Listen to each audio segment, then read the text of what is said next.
Good evening all friends. आज हम लोग पढ़ने वाले हैं भारत में कृषि। आज का हमारा टॉपिक क्या रहने वाला है? एग्रीकल्चर इन इंडिया, यानी जो भारत में कृषि की जाती है उसके बारे में आज हमारा विशेष टॉपिक रहने वाला है। तो सभी लोग पहले तो लाइव सेशन से जुड़ जाइए और जितना हो सके उतना आप लोग शेयर कीजिए ताकि और भी आपके जो फ्रेंड लोग हैं, आपके सर्कल फ्रेंड लोग जितने हैं सारे लोग जुड़ जाएं। तो सभी लोग पहले तो क्लास को शेयर कीजिए फटाफट।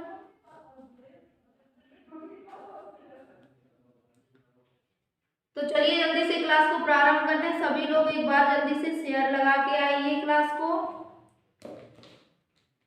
तो देखिए जो आज हम टॉपिक पढ़ने वाले हैं, कौन सा टॉपिक पढ़ने वाले हैं? भारत में कृषि। आज ये हमारी सेकेंड क्लास रहने वाली है, जिसकी फर्स्ट क्लास हमारी हो चुकी है। अगर आपने वो क्लास नहीं देखी है तो पहले तो वो क्लास आप देखिए, उसके बाद इस क्लास को अटेंड कीजिए जिससे ये अच्छे से क्लास आपको कवर हो जाए। तो चलिए क्लास को प्रारंभ करते हैं। देखिए जो हमारी फर्स्ट क्लास उसमें हुई थी उसमें हम लोग बेसिक जान चुके थे भारत में जो कृषि होती है उसके बारे में। अब आज जो हम टॉपिक उठाएंगे उसमें क्या हम लोग पढ़ेंगे? कृषि के प्रकार, यानी जो भारत में कृषि की जाती है, कितने प्रकार की कृषि की जाती है और किस किस स्थानों पर की जाती है और किस तरह से इससे क्वेश्चन पूछे जाते हैं एग्जाम में, ये भी हम लोग जानेंगे। तो देखेंगे पहले तो इसमें हम लोग पॉइंट बनाएंगे क्या कि भारत में कृषि के प्रकार। कृषि के प्रकार। तो देखिए भारत में कृषि किस प्रकार से की जाती है, ये सारे पॉइंट हम लोग एक एक पॉइंट को कवर करते हुए चलेंगे। तो देखिए सबसे पहले तो इसमें की जाती है फसल चक्र, यानी ये कृषि के प्रकार हैं। पहला इसमें प्रकार क्या है? फसल चक्र, जिसको हम क्या बोलते हैं? Crop rotation. क्या बोलते हैं? क्रॉप रोटेशन यानी फसल चक्र। तो सबसे पहले इस पॉइंट को हम लोग जानेंगे, इसको फसल चक्र को। फसल चक्र इसको इंग्लिश में क्या बोलते हैं? तो इसको इंग्लिश में बोलते हैं क्रॉप रोटेशन।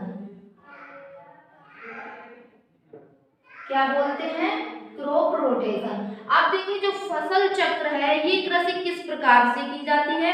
तो देखिए ये फसल की जाती है जैसे एक ही जो हमारा खेत है मान लीजिए, उसमें कोई फसल हमने की जो जिस फसल को अत्यधिक पानी की आवश्यकता है। तो देखिए फसल चक्र में क्या होता है, अगर आपने पहली बार कोई ऐसी फसल उसमें की है कृषि में जिसको पानी की अत्यधिक आवश्यकता है, तो फसल चक्र में ये होता है कि आप दूसरी बार ऐसी फसल कीजिए जिसमें फसल को पानी की कम आवश्यकता हो।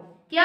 जैसे अभी ने आपने किया है आलू की कृषि, यानी आलू की खेती की, दूसरी बार आप उस खेत में ऐसी फसल कीजिए जिसमें पानी की कम आवश्यकता पड़े, इसको बोलते हैं फसल रोटेशन। तो देखिए इसकी डेफिनेशन बनाएंगे क्या कि भूमि के किसी एक भाग से योजनाबद्ध रूप से बदल बदल कर जो कृषि की जाती है उसे क्या कहते हैं? उसे कहते हैं क्रॉप रोटेशन। ठीक है, समझ में आया आप लोगों को कि फसल चक्र किसे कहते हैं? तो भूमि के किसी एक भाग में योजनाबद्ध रूप से बदल बदल कर जो कृषि की जाती है उसको हम लोग बोलते हैं क्रॉप रोटेशन यानी फसल चक्र बोलते हैं। तो इस पॉइंट को नोट कीजिएगा। क्या नोट करेंगे कि किसी एक भाग में, किसी एक भाग में योजनाबद्ध यानी योजना बनाकर,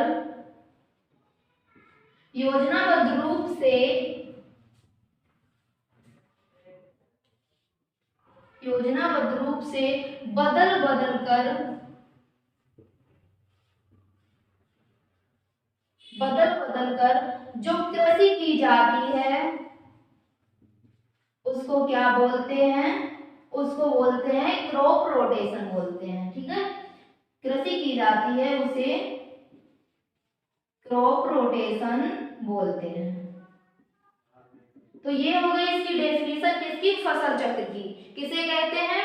किसी एक भूभाग में योजना बनाकर जो कृषि की जाती है, बदल बदल कर जो कृषि की जाती है उसको हम लोग क्या बोलते हैं? फसल चक्र बोलते हैं। ठीक है, इतना पॉइंट आपको समझ में आया। अब देखिए इससे होता क्या है? तो इससे ये होता है कि मिट्टी की उर्वरता बढ़ती है। देखिए मान लीजिए कोई भी फसल है जिसमें हमने ऐसी फसल की जिसको अत्यधिक लागत की आवश्यकता होती है, तो वो क्या करती है, वो हमारी मिट्टी में जितनी उर्वरता शक्ति होती है वो उसको एब्जॉर्ब कर लेती है, खत्म कर देती है। तो बाद में आपको इस तरह की फसल करनी चाहिए जिसको कम उर्वरता शक्ति की आवश्यकता हो, जो कम लागत पर फसल उत्पन्न होती हो, तो इसे ही बोलते हैं हम फसल चक्र। अब इसमें अगला पॉइंट आप लोग नोट कीजिएगा, कौन सा, अनुबंध कृषि। इसको क्या बोलते हैं, तो इसको बोलते हैं कॉन्ट्रैक्ट फार्मर। क्या बोलते हैं, कॉन्ट्रैक्ट फार्मर बोलते हैं। दूसरी कौन सी है, अनुबंध कृषि। देखिए आपको अगर ऑप्शन दे दिया जाए अनुबंध कृषि या कॉन्ट्रैक्ट फार्मिंग, तो आपको कंफ्यूज नहीं होना है अनुबंध कृषि और कॉन्ट्रैक्ट फार्मिंग में।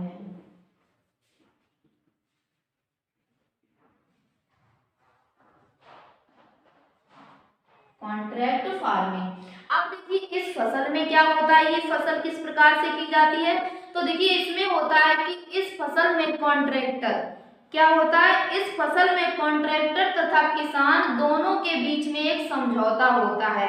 क्या समझौता होता है, कि इसमें पहले ही मूल्य निर्धारित कर दिया जाता है। पहले तो आप इसकी डेफिनेशन नोट कीजिएगा, क्या, कि इसमें कॉन्ट्रैक्टर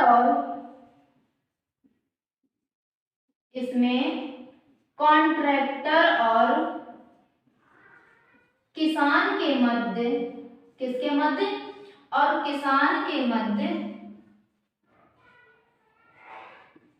समझौता हो जाता है।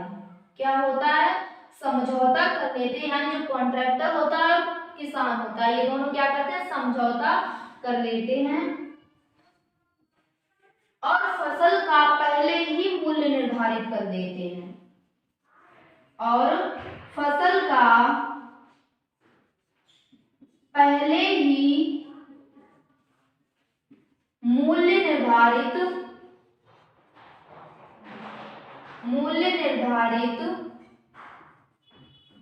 कर देते हैं। यानी जो कृषि होती है, तो कौन सी कृषि है हमारी, अनुबंध कृषि, इसको क्या बोलते हैं, कॉन्ट्रैक्टर फार्मिंग इसको बोलते हैं। तो देखिए इसमें क्या होता है, इसमें होता है कि जो कॉन्ट्रैक्टर होता है यानी फसल को खरीदने वाला होता है, और जो हमारा किसान होता है, इन दोनों के बीच में एक समझौता होता है। समझौते में क्या होता है कि इनमें एक समझौता में ये कहा जाता है कि आपकी जो कृषि होगी तो उसमें जो बीज अनाज उत्पन्न होगा उस अनाज को हम खरीदेंगे, तो ये एक समझौता होता है। और उस अनाज का पहले ही मूल्य निर्धारित कर दिया जाता है कि आपने अगर अपने खेत में क्या उगाया है, गेहूं उगाया है मान के चलिए, और जो गेहूं है उसको हम कितने में खरीदेंगे, 10 रुपए में खरीदेंगे। तो जो किसान है अगर गेहूं उगाएगा, अगर मान लीजिए पहले उसने मूल्य निर्धारित कर दिया 10 रुपए, और आज जब उसकी फसल बनकर तैयार हुई यानी फसल पककर कटकर तैयार हुई, तो उसका मूल्य क्या हुआ, 12 रुपए हुआ। उसका मूल्य कितना हो गया, 12 रुपए। अब देखिए इसमें ये होता है कि किसान ने अगर पहले 10 रुपए मूल्य निर्धारित करके कॉन्ट्रैक्टर को देने का वादा कर दिया है, तो अब उसे 12 रुपए में अगर मार्केट में चल रही है तो वो कॉन्ट्रैक्टर को 10 रुपए में ही देगा, उसे 12 रुपए में मार्केट में नहीं बेच सकता है। ठीक है, तो ये होती है अनुबंध कृषि। आज के दौर में ये कृषि बहुत ही प्रसिद्ध है, बहुत ही चर्चे में चल रही है और लोग इसे एब्जॉर्ब भी करते हैं, यानी इसको अपना भी रहे हैं। किसको, अनुबंध कृषि को।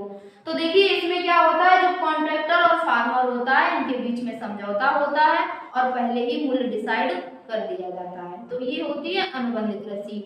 अब हम लोग इसमें अगली कृषि पढ़ेंगे। आप लोगों को समझ में आ रही है ये क्लास, तो सभी लोग एक बार थंबनेल प्रेस करें कि हाँ हमें ये क्लास समझ में आ रही है। हम लोग समझ जाएंगे कि सभी लोगों को क्लास अच्छे से समझ में आ रही है। तो देखिए हमारी 2 प्रकार की कृषियां इसमें हो चुकी हैं। तीसरी हम लोग पढ़ने वाले हैं, वो कौन सी है, वो है इसमें कार्बनिक कृषि। कौन सी है, कार्बनिक कृषि।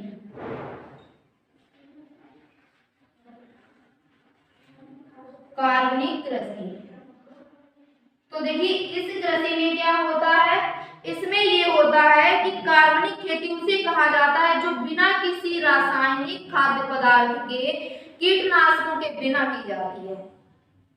क्या होता है, क्या हमारी है हेडिंग कार्बनिक कृषि। तो देखिए कार्बनिक कृषि उसे कहा जाता है जिसमें हम किसी भी प्रकार की रासायनिक खाद्य पदार्थ का प्रयोग नहीं करते हैं, और उसमें किस प्रकार की खाद्य पदार्थ का प्रयोग करते हैं, जैविक खाद्य पदार्थ का।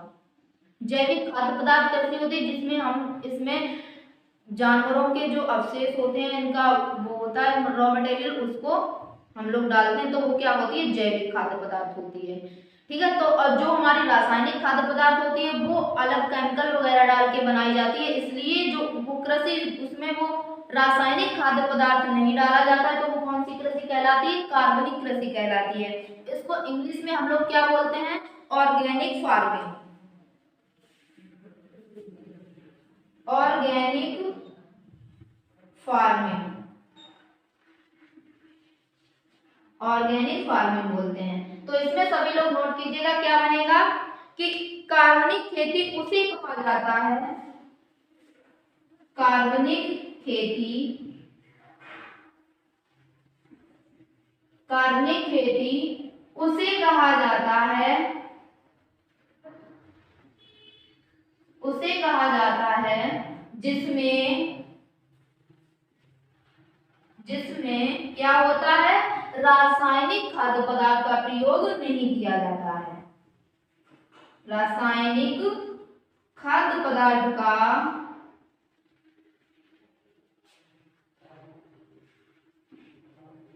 प्रयोग नहीं किया जाता है, नहीं किया जाता है। क्या हो गया कि कार्बनिक खेती उसे कहते हैं जिसमें रासायनिक खादों और कीटनाशक दवाओं का प्रयोग नहीं किया जाता है। इसमें ये भी पॉइंट नोट कीजिए, कीटनाशक दवाओं का, कीटनाशक दवाओं का प्रयोग नहीं किया जाता है। तो ये हो गया हमारा पॉइंट क्या कि कार्बनिक कृषि उसे कहते हैं जिसमें रासायनिक खाद का प्रयोग नहीं किया जाता है और ना ही उसमें कीटनाशक दवाओं का प्रयोग किया जाता है, तो उसे कहते हैं कार्बनिक कृषि। और देखिए इस कृषि में आप लोग कहोगे जब इसमें रासायनिक खाद का प्रयोग नहीं किया जाता है, ना ही कीटनाशक दवाओं का प्रयोग किया जाता है, तो इसमें कैसी कृषि होती होगी, यानी किस प्रकार की फसल उत्पन्न होती होगी। तो देखिए इसमें अन्य खाद्य जैविक रासायनिक खाद्य पदार्थ का प्रयोग किया जाता है। कैसे खाद्य पदार्थ का, जैविक खाद्य पदार्थ का। इसमें जैविक खाद्य पदार्थ का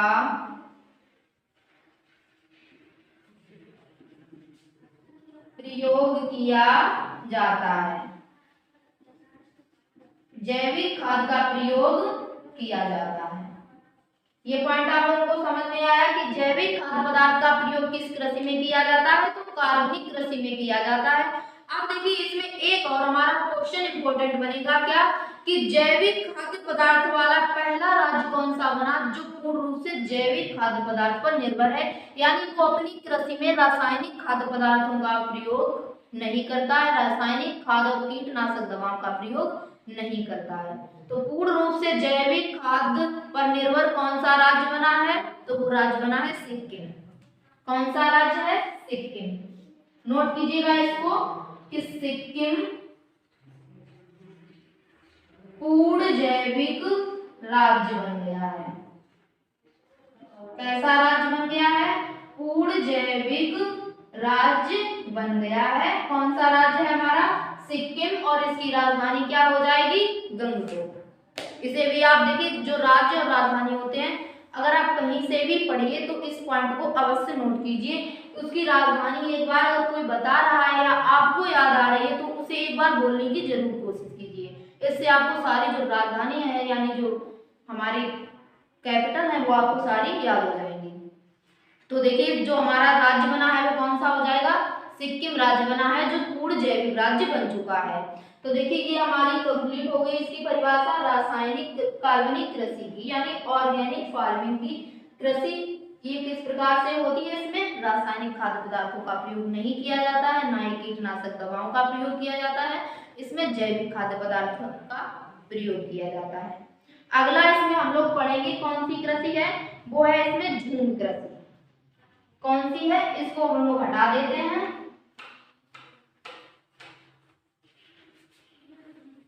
तो झूम कृषि किस प्रकार से की जाती है?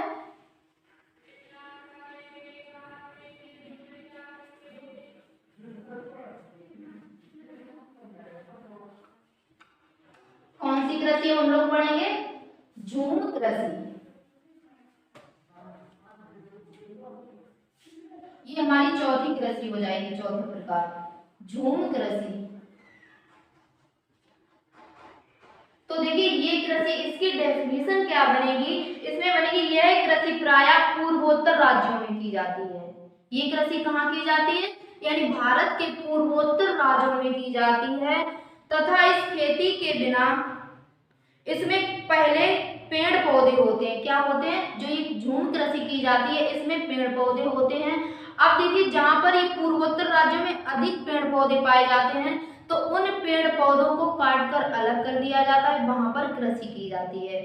फिर देखिए 1-2 साल बाद क्या होता है, जो भूमि की उर्वरा शक्ति होती है, जब 2 साल तक वहां पर लगातार कृषि की जाती रहेगी तो उसकी उर्वरा शक्ति कम हो जाती है, यानी उसमें पैदावार कम होती है। तो फिर क्या होता है, अलग स्थान पर ये लोग कृषि करते हैं।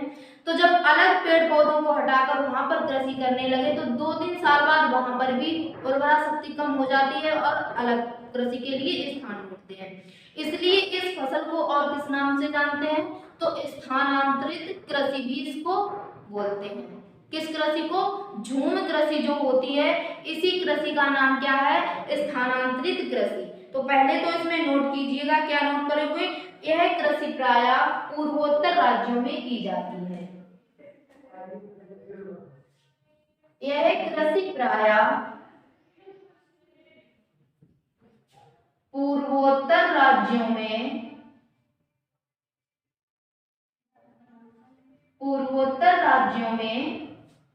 की जाती है। अब देखिए कभी क्वेश्चन आपसे इतना पूछा जाए कि जो हमारी झूमिंग कृषि होती है यह कहाँ की जाती है, तो भारत के लिए किस हिस्से में की जाती है? पूर्वोत्तर राज्यों में की जाती है। अब देखिए इसमें क्या होता है, पेड़ पौधों को काट दिया जाता है और वहां पर कृषि की जाती है। ये भी नोट कीजिए इसमें कि पेड़ पौधों को काटकर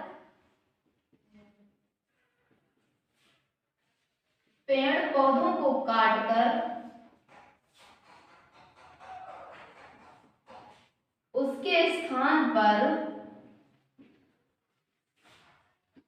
झूम कृषि की जाती है।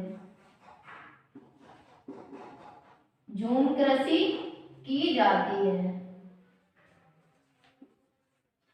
अब देखिए जो पूर्वोत्तर राज्य है, मान लीजिए जब यहाँ पर कृषि की जाएगी, यहाँ पर मान के चलिए कि अत्यधिक पेड़ है। क्या है? पेड़ है। तो देखिए जब यहाँ पर कृषि की जाएगी तो इन पेड़ों की कटाई करके यहाँ पर क्या की जाएगी? कृषि की जाएगी। जब यहाँ पर कृषि की जाएगी लगातार 2-3 वर्षों तक यहाँ पर जब कृषि होती रहेगी तो ये भूमि होती है इसकी उर्वरा शक्ति कम हो जाएगी। तो फिर ये लोग क्या करते हैं, ये थोड़ा आगे बढ़ते हैं और यहाँ पर जो पेड़ पौधे होते हैं इनको काट देते हैं और इस स्थान पर कृषि करते हैं। तो 2-3 साल बाद जब इस भूमि पर भी इसकी उर्वरा शक्ति कम हो जाती है तो इसी प्रकार ये अलग स्थानों के पेड़ काटते हैं और वहां पर कृषि करते हैं। तो जो झूम कृषि है, जब ये अलग अलग स्थानों पर अनेक बार कृषि करते हैं इसलिए इनको क्या कहते हैं, इसलिए इस कृषि को कहते हैं स्थानांतरित कृषि। यानी स्थान परिवर्तन होने के कारण इस कृषि का नाम क्या रखा गया? इस कृषि का नाम रखा गया स्थानांतरित कृषि। तो अगर कभी क्वेश्चन आए कि जो झूम कृषि होती है इसको अन्य किस नाम से जानते हैं, तो इसको अन्य नाम से जानते हैं स्थानांतरित कृषि के नाम से। इतना पार्ट आप लोगों को क्लियर हो गया। अब हम लोग इसमें अगला पढ़ेंगे कौन सी कृषि? सीढ़ी नुमा कृषि। कौन सी कृषि पढ़ेंगे? सीढ़ी नुमा कृषि। तो अगली हमारी इसमें कृषि कौन सी हो जाएगी? सीढ़ी नुमा कृषि। कौन सी कृषि हो जाएगी? सीढ़ी नुमा। हम लोग झूमी कृषि पढ़ चुके हैं तो अब देखेंगे सीढ़ी नुमा कृषि किस प्रकार से की जाती है। तो हेडिंग बनाइए सीढ़ी नुमा कृषि। सीढ़ी नुमा कृषि। तो देखिए जो सीढ़ी नुमा कृषि होती है ये कहाँ पर की जाती है, पहाड़ी क्षेत्रों में की जाती है। तो देखिए पहाड़ी क्षेत्रों में जब ये कृषि की जाती है तो ये छोटे छोटे आकार के इसमें खेत निर्मित किए जाते हैं, यानी पहाड़ जो होते हैं उनमें थोड़ा ढलान बना के छोटे छोटे आकार के खेत बनाए जाते हैं जिनमें ये कृषि की जाती है। तो देखिए इनमें क्या होता है, मृदा अपरदन को रोका जाता है, यानी मिट्टी के कटाव को रोका जाता है, और जो बारिश का पानी होता है वो फसल की जड़ों में रुकने ना पाए, इसकी वजह से ये ढलवां पहाड़ों पर कृषि की जाती है। तो जब पहाड़ों पर की जाती है तो छोटी छोटी सीढ़ियां इसमें बनाई जाती हैं, सीढ़ियों के आकार के इसमें छोटे छोटे खेत बनाए जाते हैं, उन पर कृषि की जाती है। तो इसमें क्या नोट करेंगे, इसमें नोट करेंगे पहाड़ी इलाकों में, पहाड़ी क्षेत्रों में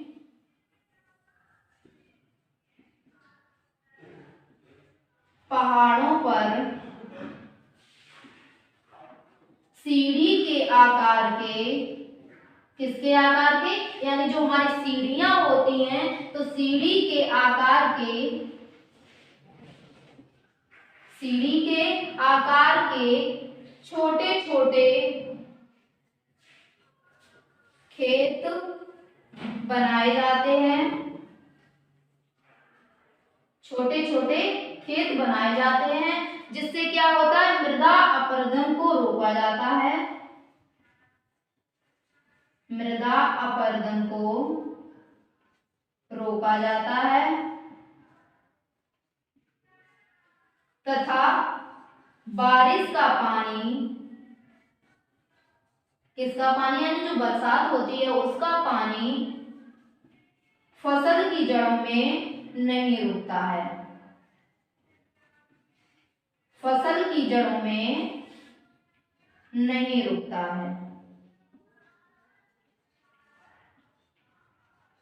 तो ये हो गई सीढ़ी नुमा कृषि की डेफिनेशन। क्या बनी, जाके देखिए, पहाड़ी क्षेत्रों में पहाड़ों पर सीढ़ी के आकार के छोटे छोटे खेत बनाए जाते हैं, जिससे क्या होता है, मृदा अपरदन को रोका जाता है और जो फसल की जाती है उसकी जड़ों में अत्यधिक पानी नहीं रुकता है, इसलिए ये पहाड़ों पर की जाती है। अब देखिए इसमें हमारी फसल कौन सी हम लेंगे जो पहाड़ी क्षेत्रों में अत्यधिक की जाती है, तो फसल इसमें सबसे फेमस हमारी फसल हो जाएगी चाय की। तो देखिए जो चाय की कृषि होती है ये कहाँ की जाती है, तो ये पहाड़ी क्षेत्रों में की जाती है, यानी पहाड़ों पर जो खेत बनाए जाते हैं उन पर की जाती है। क्यों की जाती है, क्योंकि जो चाय होती है इसकी जड़ों में किसी भी प्रकार का पानी रुकना नहीं चाहिए। हालांकि इसे पानी की आवश्यकता होती है, पानी से ही ये फसल निर्मित होती है, लेकिन पानी जब इसकी जड़ों में अत्यधिक देर तक यानी अधिक देर तक रुका रहेगा तो ये उस फसल को नष्ट कर देता है। तो पानी इसकी जड़ों में रुकना नहीं चाहिए, इसलिए ये पहाड़ों पर की जाती है। तो पानी इधर से आता है और ढलान के कारण ये पानी नीचे उतर जाता है। इसी यही कारण है कि ये फसल कहाँ की जाती है, पहाड़ों पर की जाती है, और ये फसल काफी अच्छी भी होती है पहाड़ी इलाकों में।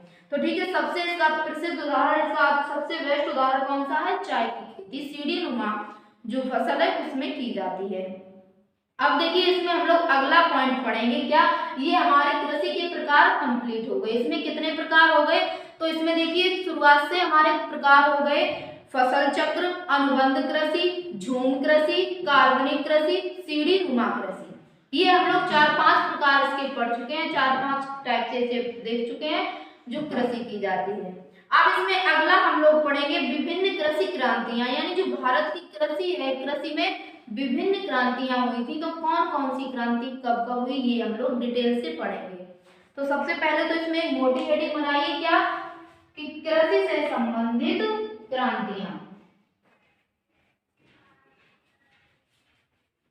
कृषि से संबंधित क्रांतियां। तो देखिए इसमें कृषि से संबंधित जो क्रांतियां हुई हैं उनमें सबसे प्रसिद्ध क्रांति कौन सी हुई है, हरित क्रांति। कौन सी है, हरित क्रांति। तो हेडिंग बनाइए विभिन्न कृषि क्रांतियां, विभिन्न कृषि क्रांतियां।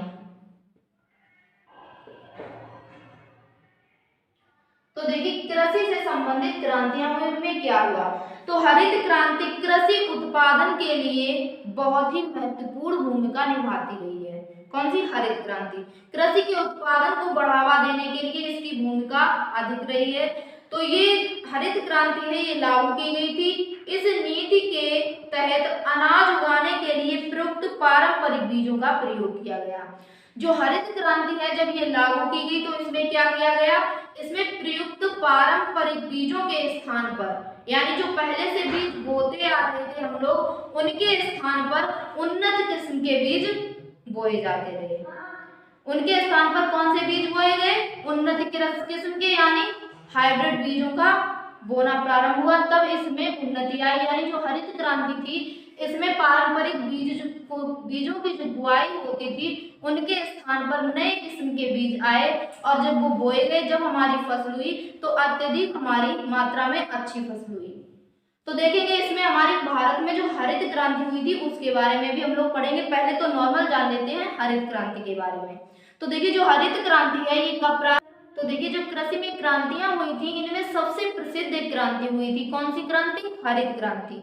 तो ये क्रांति सबसे ज्यादा योगदान दिया था भारत की क्रांतियों में, यानी जो हरित क्रांति थी उनमें। तो देखिए हरित क्रांति को सबसे पहले हम लोग पढ़ेंगे और इसमें थोड़ा डिटेल से पढ़ेंगे क्योंकि इससे क्वेश्चन एग्जाम में थोड़ा डीपली पूछे जाते हैं। तो कौन सी पढ़ेंगे? हरित क्रांति। तो सबसे पहले हम लोग कौन सी पढ़ेंगे क्रांति? हरित क्रांति। तो देखिए इस क्रांति में क्या हुआ था, इसमें हरित क्रांति के कृषि उत्पादन को बढ़ावा देने के लिए, जो हरित क्रांति हुई थी इसने कृषि उत्पादन को बढ़ावा देने के लिए जो पारंपरिक बीज थे उसके स्थान पर नए उन्नत बीजों का प्रयोग किया गया। हरित क्रांति में क्या हुआ था? पारंपरिक बीजों के स्थान पर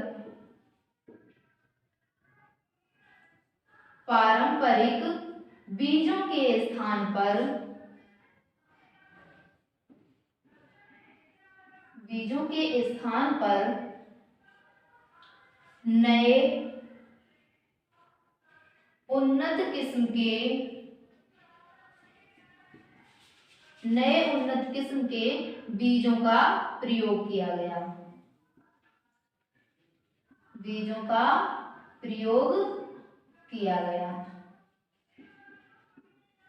तो देखिए जो बीज प्राचीन से बोते चले आ रहे थे हम लोग, उनके स्थान पर हम लोगों ने किनका प्रयोग किया?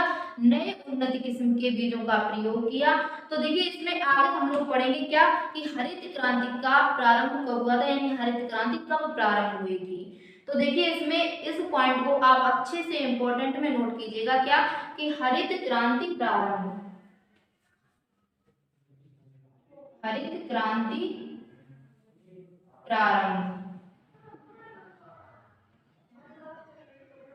तो हरित क्रांति कब प्रारंभ हुई थी?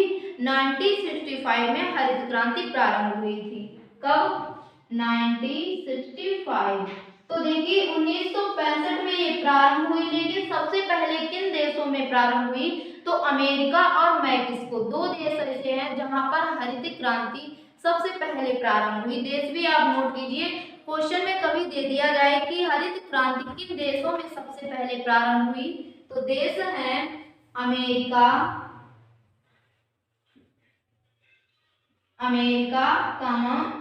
मैक्सिको, ये दो देश हो गए। और प्रारंभ कब हुई थी? 1965 यानी 1965 में प्रारंभ हुई थी। अब हम लोग देखेंगे भारत में हरित क्रांति। ये तो हम लोगों ने पढ़ी थी विश्व में, क्योंकि जो ये प्रारंभ हुई थी तब ये हुई थी 1965 में और अमेरिका और मैक्सिको में। अब इसमें थोड़ा और एक पॉइंट देख लीजिए, इसके जनक कौन है? हरित क्रांति के जनक,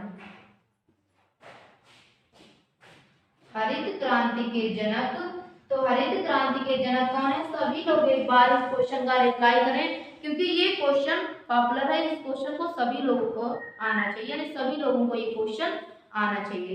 तो हरित क्रांति है, उसके जनक कौन है? सभी लोग जल्दी से कमेंट करें। देखिए इस क्वेश्चन को अच्छे से क्लियर करना, क्योंकि हम क्वेश्चन इसमें ये पूछ रहे हैं कि हरित क्रांति के जनक कौन है। दूसरा क्वेश्चन इसमें ये भी बन सकता है क्या कि भारत में हरित क्रांति के जनक कौन है। इसलिए आप लोग कमेंट थोड़ा दिमाग लगा कर दीजिए कि इसमें कौन सा आंसर होगा। क्वेश्चन दोनों चेंज है हमारे, भारत में हरित क्रांति के जनक अलग हैं और जो हरित क्रांति के जनक हैं वो अलग हैं। इसलिए सभी लोग जल्दी से रिप्लाई दें, हरित क्रांति के जनक कौन है।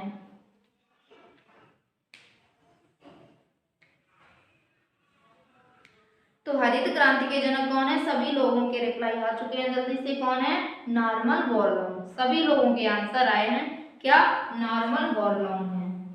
नाम क्या है, नॉर्मन बोरलॉग, ये नाम है उनका। ये किस देश के हैं, तो ये अमेरिका के थे। अगर देश पूछी जाए कि हरित क्रांति के जनक नॉर्मन बोरलॉग है, ये किस देश के रहने वाले हैं, तो ये अमेरिका के थे। ठीक है, इतना पॉइंट समझ में आया। अब इसमें देखिए जो नॉर्मन बोरलॉग है, इनको शांति के क्षेत्र में नोबेल पुरस्कार भी मिल चुका है। किस क्षेत्र में मिला है, शांति के क्षेत्र में, शांति के क्षेत्र में नोबेल पुरस्कार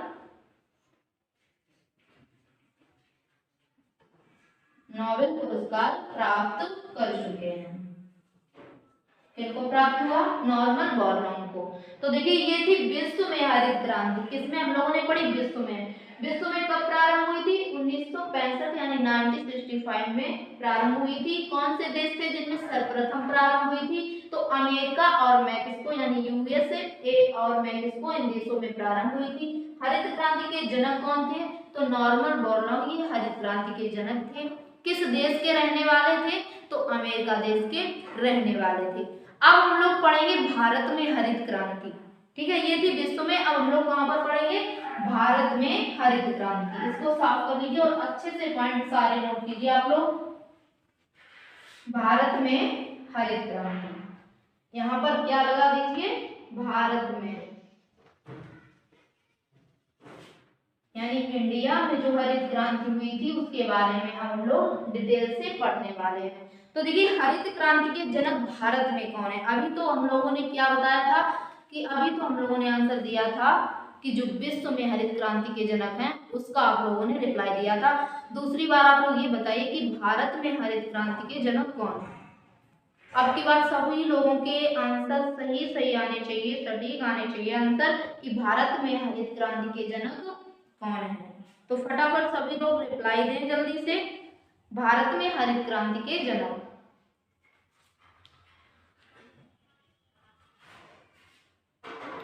तो भारत में हरित क्रांति के जनक कौन है, सभी प्यारे भाइयों के आंसर आ चुके हैं और सभी लोग कर भी रहे हैं आंसर क्या कि हरित क्रांति के जनक MS स्वामीनाथन है भारत में। ठीक है, पॉइंट अच्छे से ये वाला नोट कीजिएगा कि भारत में यानी इंडिया में हरित क्रांति के जनक कौन है, तो हरित क्रांति के जनक हैं MS स्वामीनाथन। MS स्वामीनाथन कौन है, MS स्वामीनाथन, ये भारत में हरित क्रांति के जनक हैं। अब देखिए भारत में ये कब प्रारंभ हुई थी, विश्व में हुई थी 1965 ईस्वी में, लेकिन भारत में कब प्रारंभ हुई थी, तो 1966 से लेकर 67। कब प्रारंभ हुई थी, प्रारंभ हुई थी 1966 से लेकर 1967 तक ये हरित क्रांति भारत में प्रारंभ हुई थी। तो देखिए इसमें अगला पॉइंट हमारा क्या है, क्वेश्चन कभी पूछा जाए कि भारत में हरित क्रांति कब प्रारंभ हुई थी, 1966 से लेकर 67 तक भारत में प्रारंभ हुई थी। अब देखिए जो हरित क्रांति है इसका सबसे अधिक प्रभाव किन फसलों पर पड़ा था। इसमें आप एक हेडिंग बना लीजिए कि हरित क्रांति का सबसे अधिक प्रभाव, हरित क्रांति का सबसे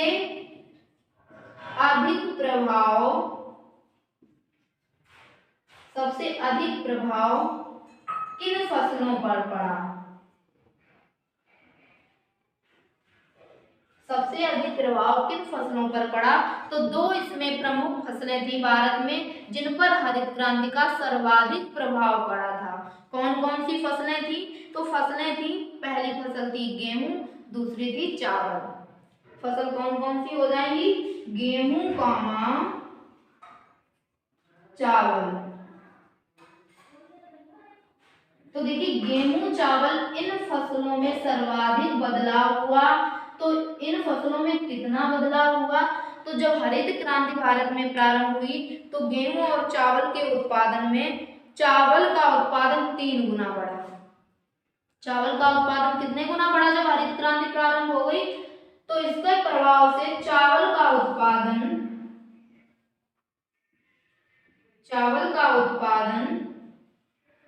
3 गुना बढ़ा, 3 गुना बढ़ा। और गेहूं का उत्पादन कितना बढ़ा? 5 गुना बढ़ा।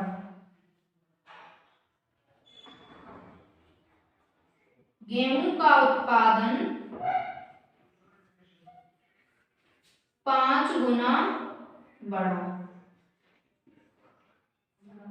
गेहूं का उत्पादन कितना बढ़ा? 5 गुना बढ़ा। तो देखिए चावल और गेहूं के क्वेश्चन पूछा जाता है कि जब हरित क्रांति भारत में प्रारंभ हुई उसके बाद किन किन फसलों पर अधिक बदलाव हुआ, किन किन फसलों में अधिक बदलाव हुआ? तो कौन सी फसलें थी? दो प्रमुख फसलें थी, चावल और गेहूं। तो देखिए गेहूं में कितना बदलाव देखने को मिला? ये 5 गुना बढ़ा इसकी फसल में। जो उन्नत किस्म के बीज जब डाले गए तो इसकी पैदावार भी अच्छी हुई, इनमें अत्यधिक बदलाव हुआ। तो 5 गुना बढ़ के फसल हमारी निकली। और जो चावल थे उनमें 3 गुना अधिक बढ़ा, यानी चावल का उत्पादन 3 गुना अधिक बढ़ा। मान के चलिए कोई भी खेत है उसमें पहले 1 बीघा खेत में कितना धान निकलता था? 2 बोरा धान निकलता था।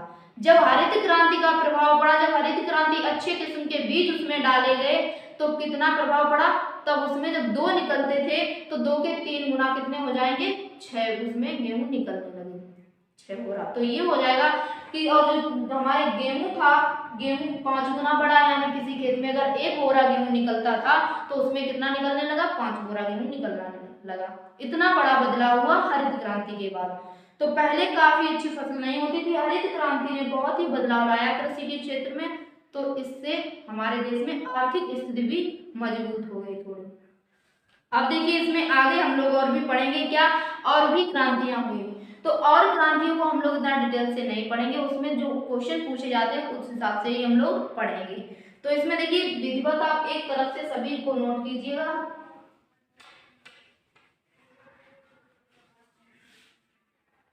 और भी क्रांतियां हुई, कौन कौन सी हुई? जैसे हम लोग इसमें पहली हमारी कौन थी? हरित क्रांति। तो ये किससे संबंधित थी?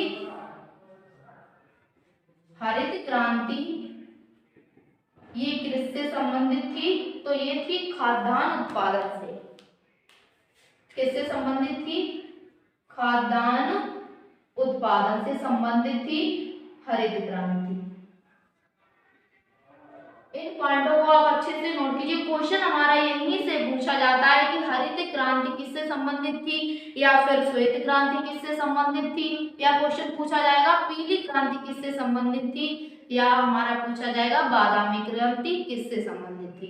इस प्रकार क्वेश्चन पूछे जाते हैं। तो शॉर्ट में आपको ये इंपॉर्टेंट फैक्ट मिल रहे हैं, इन्हें विधिवत आप लोग नोट भी कीजिए। सबसे पहला हमारा हो गया हरित क्रांति, तो ये खाद्यान्न उत्पादन से संबंधित थी। दूसरी है इसमें हमारी श्वेत क्रांति। कौन सी क्रांति है? श्वेत क्रांति। तो जो श्वेत क्रांति है ये किससे संबंधित थी? दुग्ध उत्पादन से। किससे संबंधित है?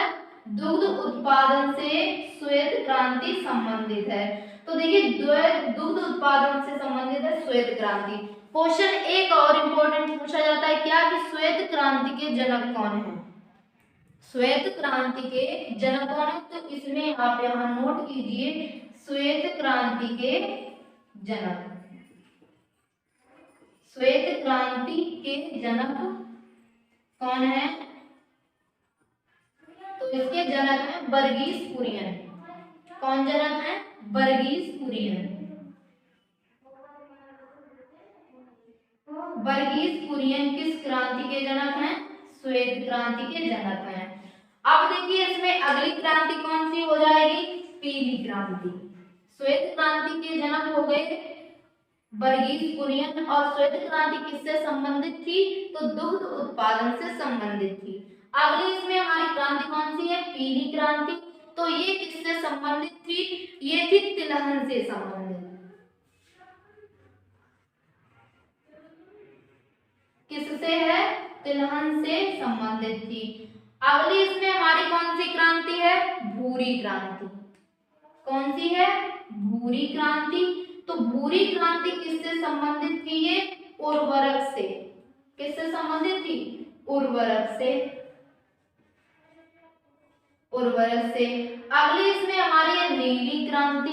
तो नीली क्रांति किससे संबंधित है, ये संबंधित थी मत्स्य उत्पादन से। किससे, मत्स्य उत्पादन से संबंधित थी नीली क्रांति। अगली है इसमें हमारी सुनहरी क्रांति। कौन सी है, सुनहरी क्रांति। तो सुनहरी क्रांति किससे संबंधित थी, मसाला उत्पादन से, मसाला उत्पादन से। अगली इसमें हमारी क्रांति थी गोल क्रांति। कौन सी थी, गोल क्रांति। तो ये किससे संबंधित थी, आलू उत्पादन से, आलू उत्पादन से।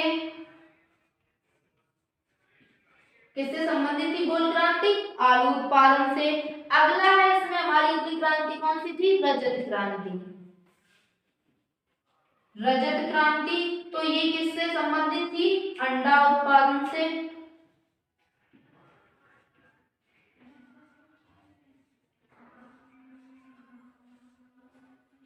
अंडा उत्पादन से। अगली हमारी कौन सी इसमें क्रांति थी, बादामी क्रांति। तो बादामी क्रांति किससे संबंधित थी, ये हमारी बादामी क्रांति थी मसाला उत्पादन से। यहाँ पर हमारी बादामी क्रांति है, और यहाँ पर कौन सी थी, बादामी क्रांति। और जो सुनहरी क्रांति थी वो किससे थी, फल उत्पादन से। सुनहरी क्रांति किससे संबंधित है, फल उत्पादन से, फल उत्पादन से। काली क्रांति किससे संबंधित है, कृष्ण क्रांति किससे संबंधित है, तो कृष्ण क्रांति संबंधित है पेट्रोल उत्पादन से। किससे संबंधित है, पेट्रोल उत्पादन से। तो इसमें देखिए सभी लोग दोबारा से इसमें क्वेश्चन देखिए किस प्रकार से हमारे बनेंगे। तो देखिए क्वेश्चन पूछा जाता है कि जो पीली क्रांति है ये किससे संबंधित थी। तो सभी लोग जल्दी से रिप्लाई दें कि पीली क्रांति किससे संबंधित है। सभी लोग नोट कर चुके होंगे। पीली क्रांति किससे संबंधित है, तो तिलहन से संबंधित है। गोल क्रांति किससे संबंधित है, तो आलू उत्पादन से संबंधित है। लाल क्रांति किससे संबंधित है, तो टमाटर उत्पादन से, और इसमें मांस उत्पादन दोनों को शामिल किया जाएगा। तो देखिए अगली इसमें हमारी क्रांति है नीली क्रांति, मत्स्य उत्पादन से संबंधित है। बादामी क्रांति मसाला उत्पादन से संबंधित है, और इसमें रजत क्रांति अंडा उत्पादन से संबंधित है, और पीली क्रांति तिलहन से, श्वेत क्रांति दुग्ध उत्पादन से। तो ये थी प्रमुख क्रांतियां। अब देखिए इसमें एक और क्रांति है, कौन सी है, इंद्रधनुषी क्रांति। कौन सी है, इंद्रधनुषी क्रांति।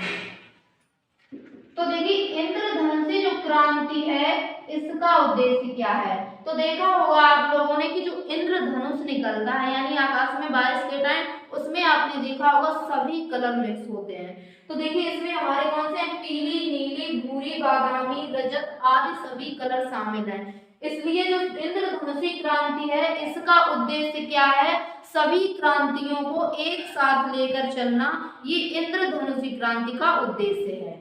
तो जिस तरह से इंद्रधनुष में सभी कलर 7 कलर मिक्स होते हैं, तो सातों ये जितनी भी क्रांतियां हैं इनको साथ लेकर चलने का उद्देश्य किस क्रांति का है, इंद्रधनुषी क्रांति का उद्देश्य है।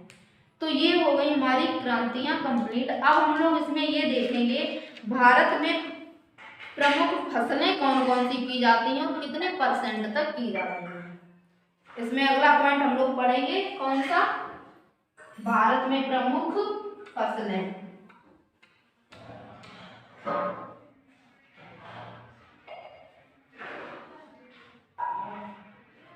भारत में प्रमुख फसलें, ये आप नोट कीजिए वरना ये भी आप लोग नोट कर लोगे। भारत की प्रमुख फसलें,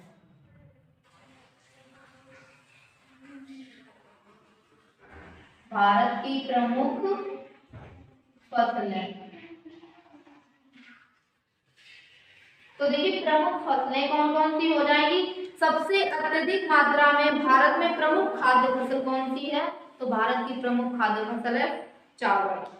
इसे पहले पॉइंट को नोट कीजिए। सबसे पहले हम लोग पढ़ेंगे भारत में चावल का उत्पादन कितने % किया जाता है और कहाँ कहाँ किया जाता है, किन किन राज्यों में सर्वाधिक किया जाता है। तो चावल देखिए भारत की प्रमुख खाद्य फसल है। कैसी है, भारत की प्रमुख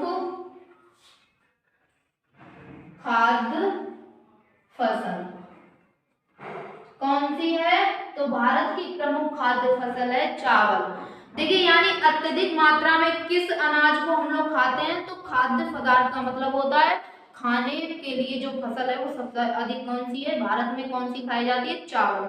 यानी अत्यधिक मात्रा में चावल खाया जाता है। अब बात आएगी कि विश्व, अब इसे विश्व का 21.7% उत्पादन करता है। कौन करता है, भारत। कितना उत्पादन करता है, 21.7% विश्व में उत्पादन करता है भारत। यानी भारत कितने % चावल उत्पादन करता है, 21.7% चावल उत्पादन करता है। और भारत की प्रमुख खाद्य फसल भी है, कौन सी है, चावल। ठीक है, ये दोनों पॉइंट आप लोगों को क्लियर हो। अब देखिए भारत में राज्य कौन सा है जो सर्वाधिक चावल उत्पादन करता है, तो सर्वाधिक चावल भारत में राज्य हो जाएगा पश्चिम बंगाल। भारत में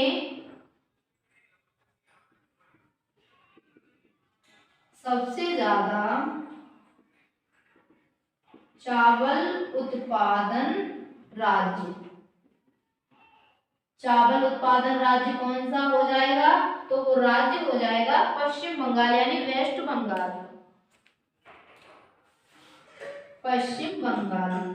लेकिन अगर विश्व की बात की जाए कि विश्व में सबसे ज्यादा कौन सा देश चावल उत्पादन करता है, तो विश्व में सबसे ज्यादा हो जाएगा चीन, यानी चाइना सबसे ज्यादा चावल उत्पादन करता है। तो ये भी पॉइंट हम लोग नोट करेंगे कौन सा, कि विश्व में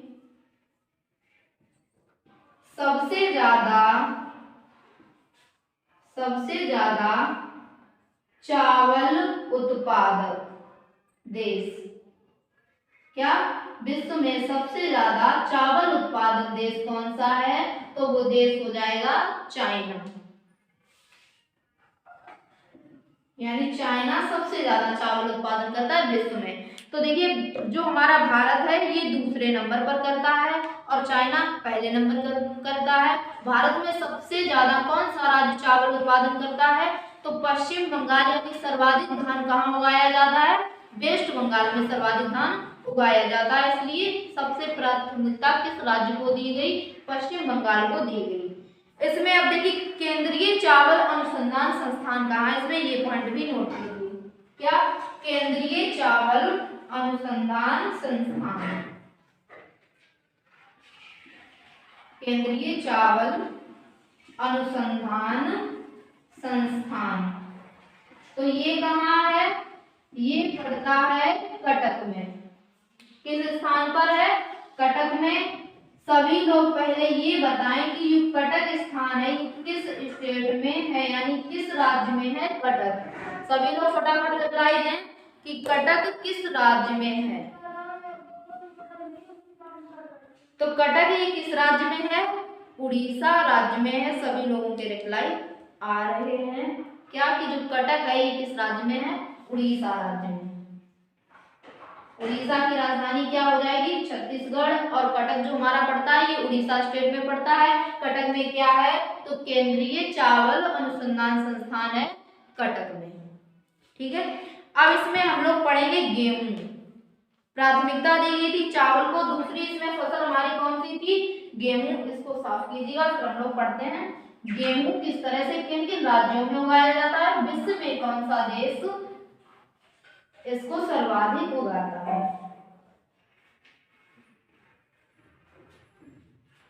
गेहूं, तो देखिए गेहूं, इसमें आप नोट कीजिए कि विश्व में गेहूं उत्पादन में चीन के बाद भारत का दूसरा स्थान है। क्या? कि भारत में गेहूं उत्पादन में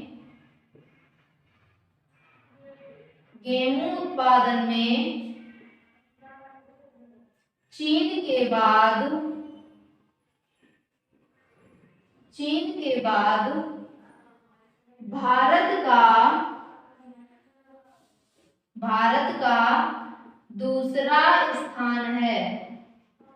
ये पॉइंट समझ में आया आप लोगों के कि गेहूं उत्पादन में चीन के बाद भारत का दूसरा स्थान है। इस पॉइंट में क्या बताया गया? इसमें ये बताया गया कि प्राथमिकता किसको दी गई? चीन को, यानी प्रथम स्थान चीन रखता है, द्वितीय स्थान पर कौन है? भारत है गेहूं के उत्पादन में। अब देखिए भारत में सबसे ज्यादा कौन सा राज्य करता है? दूसरे नंबर पर है हमारा भारत, लेकिन भारत में ऐसा कौन सा राज्य है जो सबसे ज्यादा गेहूं उत्पादन करता है? तो भारत में सबसे ज्यादा कौन सा राज्य करता है? हमारा यूपी, यानी उत्तर प्रदेश सर्वाधिक गेहूं का उत्पादन करता है। कौन सा राज्य हो गया? भारत में राज्य हो गया उत्तर प्रदेश, तो सबसे ज्यादा गेहूं का उत्पादन करता है। अब देखिए विश्व में तो हम लोग बता ही पढ़ ही चुके हैं कौन सा? चीन। इसे भी नोट कीजिए, भारत में है यूपी और विश्व में कौन सा देश है? तो विश्व में देश हो जाएगा चीन, ये प्रथम स्थान पर है। ठीक है, अब देखिए इसमें जो प्रति हेक्टेयर क्वेश्चन, देखिए ये भी आपको पता होगा, ये भी आपको पता होगा, लेकिन क्वेश्चन यहाँ पर दूसरा बनेगा कि प्रति हेक्टेयर के